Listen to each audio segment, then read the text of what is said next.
Hello, Tuni Cookie Channel Vajosi na bon bin lim na hivin. Tuni ai say de wa hi ai le phat masai na say sao if some percentage ai lawai le some if we look up average ti na goal havin hi chala chu thum in na say tawin na chawa hi percentage in say tawn some is say tawn if is say tawin ai la some if ai lawai le we look up ban le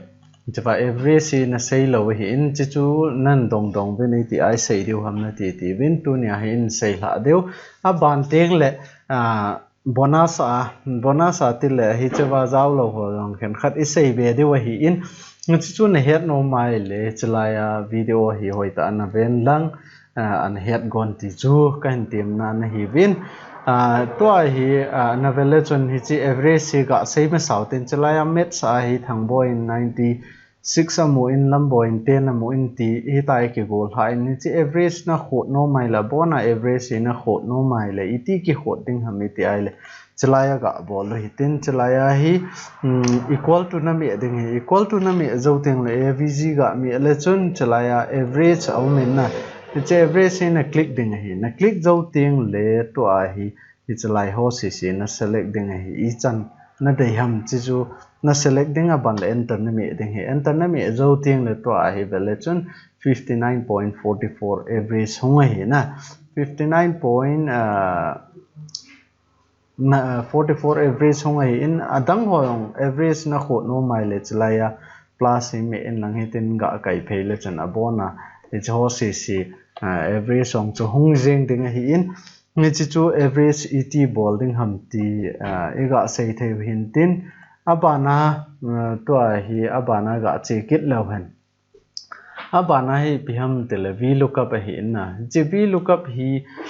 et bowling ham ni ti ai le chlaya ga veo hi tin equal to na mi kit ding hi equal to na mi zo ting le to hi chlaya v lookup na vl ga mi le chan che hong ding hi in che double click na mi ding hi double click na mi zo ting le to hi ep hong ke dongam tele v lookup value na bowling hi che value chu na pi ding hi in hi chin na ding a chu chlai column khat hi ga select ngoi tin aji chu chlaya serial number a hi I selecting le number 5 ma chu koi umma ai lo le mark ezat muhamti ga veo hi tin hi chlai hi n chlai n12 hi cell hi ga select ngoi tin I select zo teng le comma na mi ding hi comma na mi zo teng le to a hi piung ke dongam tile table array na table array ong ke dongen hi chin ding a chu hi chlaya pa nai 3 chan hi I select deu hi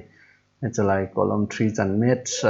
mark amu na si se abonai ga bol raw ten na ne theina ding vena bailam thei pe na in se yo hi in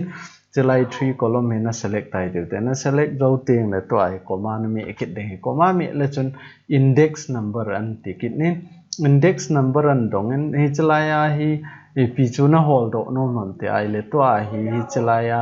mi min ki chit na thang boy lam boy ti ho hin met sa mark izat mon ti I hol do no moi ja chu hi chlaya vele chun column 1 column 2 column 3 I select ngoi hi in to hi column 2 na hi I hol do no moi ja chun 2 ga me o hi ten na 2 me o hi ten 2 na me zo ting le enter me le chun to hi chi hung ding hi in jawa chu chlaya pi select ngawam n12 na n12 chu chlai n hi in aban le 12 a hi select de wa hi chungpa hi chlai na le n12 a 2 na mi atai de 2 na mi a hi le ai le 2 a chu lamboy mai na chi chu number 2 a chu koi ham lamboy na le adan chu nangen hi chlaya hi amet point izat amu ham lamboy ti chu na hol do no mai le to a hi hi chwa hi double click ball in lang double click na ball zo ting le chi a formula pen hi copy na ball ding copy ball in lang aban la noya hi paste de wa na chlai anoya hi paste de wa hi in anoya hi paste ka ball hi tin paste na ball ting le chlai ong lam boy ong ki tai pg inam te le chlai a formula na veleu chun 2 ikoi ji wa chu chlai pa hi an select hi in to ai 3 me de wa hi 3 me o hi ten enter me le chun to hi 10 ki jit na hi tai na 10 ki jit na chlai pa hi I me ai le chalai pa ong hi chalai a ps ka bol le tin jawa pa chu enter na bol lai le to ai chalai a min ki jit nai chalai a mark mu zat hong ki jit ta chu chalai an het thei ding vin an lai a hi name ga tiu ti name jit no hi tin a ban le chalai a match tiu tin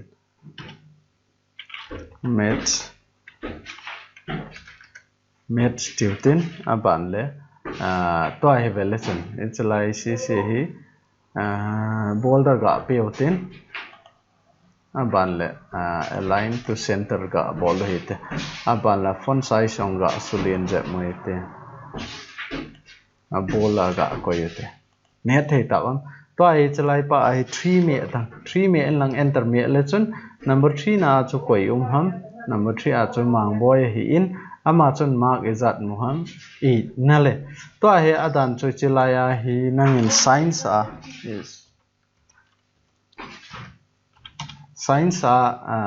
mark muzat ichlai ai namun navet no mai le ichpa hi copy bol kit nen lang ichpa formula hi copy bol nen lang na copy na bol zo ting le ichlai a cell pai select bol nen lang ichlai ai paste bol nen lang ai wa nga chu chlai 4 na koi ding ai tai na ichpa chu 3 hi in to ai 4 koi de 4 ai koi vai le to ai chipa hung lo cho chalai betang 5 bol na enter me le chen hung lo chu pg enam tile he chalai formula a chu e hon is select ma wa chu vi he chalai area is select ma wa chu he chipa pat nai 3 chan bo is select ma hi ja a chu he chi chu an hop kha lo hi in etiam khanai chi kailet ben lang 4 chana hop denga coin lang aban ting le to hi enter na me tai tu te enter me le chun chiba hong kit ta chu na le chwa hong kita science ai zat mon 78 mo chala na le ni chu ko ham sang boy na le sang boy in ni chwa hi maths 32 mo